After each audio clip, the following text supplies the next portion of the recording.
Alors, bonjour tout le monde, bienvenue à cette capsule juridique sur les clauses d'ajustement de prix du carburant, un contrat à la fois. Je suis accompagné de ma collègue Sarah qui va vous entretenir de ce sujet passionnant et qui va débuter la présentation. Merci Stéphane, bonjour à tous. Donc, dans le cadre de cette présentation, nous allons aborder tout d'abord les principes généraux en matière d'octroi de contrats municipaux. Puis ensuite, nous allons résumer les principes applicables pour l'application, pour la rédaction de clauses d'ajustement de prix. On va vous donner des astuces pour faciliter leur application. On va vous donner aussi des conseils au niveau de la rédaction. On va vous parler de leur utilité, mais ainsi que des pièges à éviter. On va terminer avec un survol du cadre juridique applicable aux contrats existants en ce moment, donc en cours d'exécution. Commençons d'abord avec les principes de base en matière d'octroi de contrats municipaux. En matière d'appel d'offres, les municipalités sont régies soit par la loi sur les cités et villes ou par le Code municipal du Québec. Au-delà du seuil déterminé par le ministre, qui est actuellement de 105 700 $, les municipalités doivent aller en appel d'offres public pour certains contrats identifiés dans la loi. Elles doivent déposer un devis sur le système électronique d'appel d'offres du gouvernement du Québec, le SEAO, comme on connaît, en invitant des entrepreneurs à soumissionner. Il est reconnu par les tribunaux que les municipalités sont liées par les documents d'appel d'offres qu'elles préparent. Donc, dès qu'elles octroient un contrat, elles sont liées par les conditions qui se trouvent au sein du devis d'appel d'offres, qui devient, une fois que le contrat est octroyé, le contrat. Elles doivent aussi donc respecter les clauses relativement à la modification du contrat et aux mécanismes prévus pour la modification de ces contrats-là.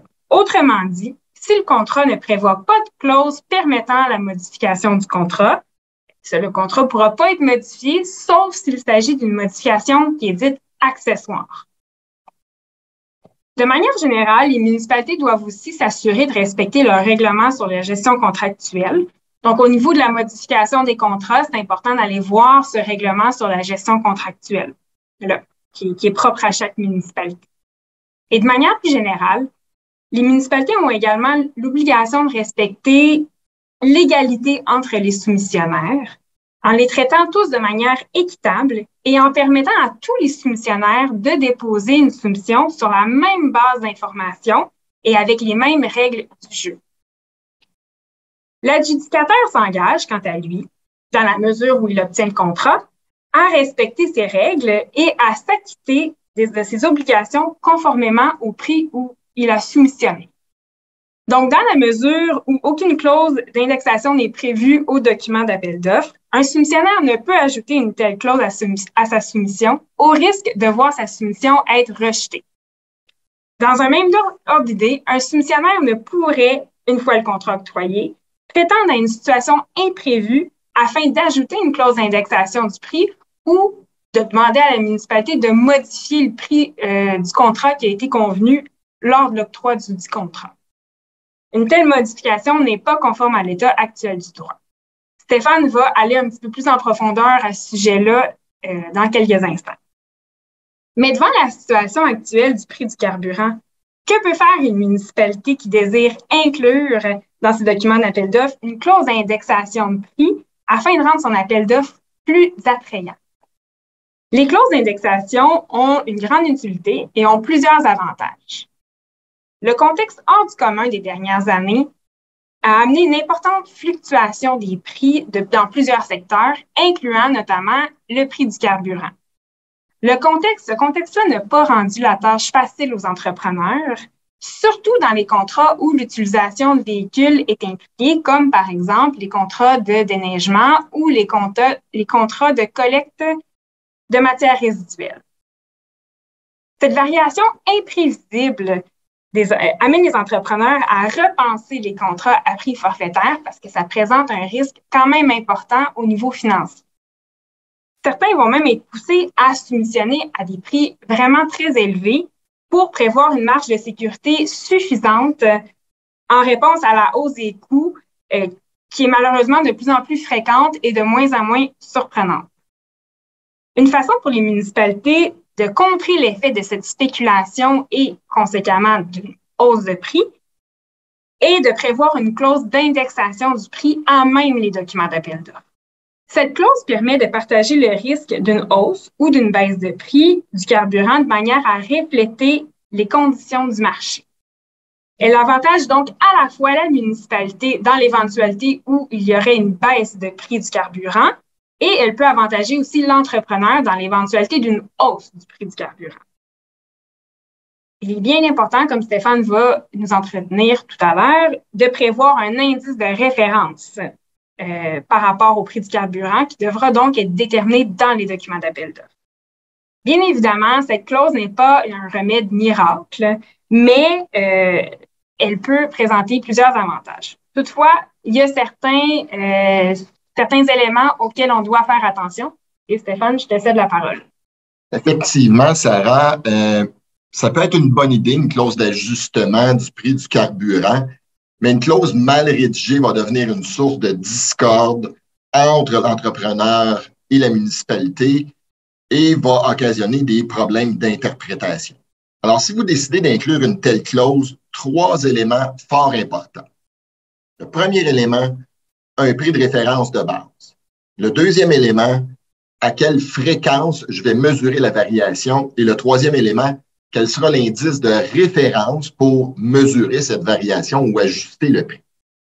Et puisque vous rédigez le document d'appel d'offres, vous devez, dans le document d'appel d'offres, indiquer de quelle manière et à quelle date vous allez fixer le prix de référence, de même que de quelle manière vous entendez calculer les variations et à quelle fréquence, par exemple sur une base mensuelle. Le fait de prévoir cette fréquence va permettre une plus grande transparence et l'entrepreneur ou le soumissionnaire va savoir dans quoi il s'en va. Par exemple, si on a un contrat d'une durée de 6 ans, on pourrait prévoir que le prix de référence de base est déjà indiqué dans les documents d'appel d'offres et que par la suite, il est réajusté mensuellement sur la base de l'indice moyen du mois précédant le mois où on fait l'ajustement. Il faudra aussi prévoir comment on va établir l'indice de référence pour vérifier s'il y aura ou non ajustement pour une période donnée. Certaines municipalités vont choisir de référer à un document d'un tiers externe impartial qui détermine pour un mois donné le prix du carburant. Ce n'est pas en soi une mauvaise idée, mais si vous décidez de faire de cette façon-là, de fonctionner de cette façon-là, il faut s'assurer que ce document-là soit accessible au moment de la soumission pour les soumissionnaires potentiels, mais aussi tout au long de votre contrat. Petit rappel, vous rédigez les documents d'appel d'offres, c'est donc qualifié par les tribunaux de contrat d'adhésion. Ce qui veut dire qu'en cas de divergence d'interprétation entre votre interprétation et celle de l'entrepreneur, du soumissionnaire qui a remporté le contrat, c'est vous qui devrez prouver que le document de référence en question est accessible, est compréhensible, est disponible, et ce, en tout temps.